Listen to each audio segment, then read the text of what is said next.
टिकटॉकवर famous झालेल्या या काकींचा photo कर्नाटकमध्ये सगळ्या बिल्डिंगवर सगळ्या नवीन वास्तूंवर लावते नजर लागू नये म्हणून. पण आपण व्हिडिओमध्ये लावला ते म्हणजे आपल्या नवीन 11 गाड्यांना नजर लागू नये. विजयलक्ष्मी ट्रॅव्हल्सच्या गाड्या घ्यायला आम्ही आलेलो बँगलोरला. पण त्यापेक्षाही महत्वाचा विषय म्हणजे एक नाही दोन नाही तर डायरेक्ट एकाच वेळी 11 गाड्या घेऊन जायचं आपल्याला मानदेशात. जबरदस्त विषय आहे. रॉयल चॅलेंजर्स बँगलोरच्या गाडीचं रेडियमचं काम कोण करते त्याला आम्ही भेटलो. आईपीएल का पूरा मैं ही डालता हूँ, बैंगलोर जो रहता है उसका सभी बस का प्रिंटिंग मैं ही करता हूँ. स्पेशल माणसाला भेटायचं कारण म्हणजे स्पेशल आपल्याला गाडी बनवून घ्यायची होती. तुम्हाला ते लवकरच रिव्हील करतो. सकाळी सकाळी पहिला ज्यूस पिऊन गेलो. VRLचं हे स्वतःचं हॉटेल आहे. VRL एक नामवंत ब्रँड आहे ट्रॅव्हल्स मधला.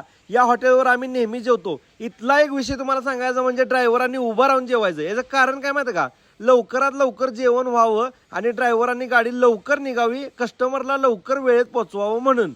आणि मग त्यानंतर आम्ही कंपनीत आलो. गाड्यांचं सगळं चेकिंग चालू होतं, ज्यामध्ये आपल्या टोटल 11 गाड्या एक टाइमला आपण गावाकडे घेऊन जाणार आहे आपल्या मानदेशामध्ये. ही पहिल्यांदाच गोष्ट घडत आहे की एखाद्या ट्रॅव्हल्स कंपनीकडून एकाच वेळी 11 गाड्या मानदेशात आल्या आहेत. पण या कोणत्या कोणत्या रूटला असू शकतील किंवा पाहिजेत कमेंटमध्ये नक्की सांगा.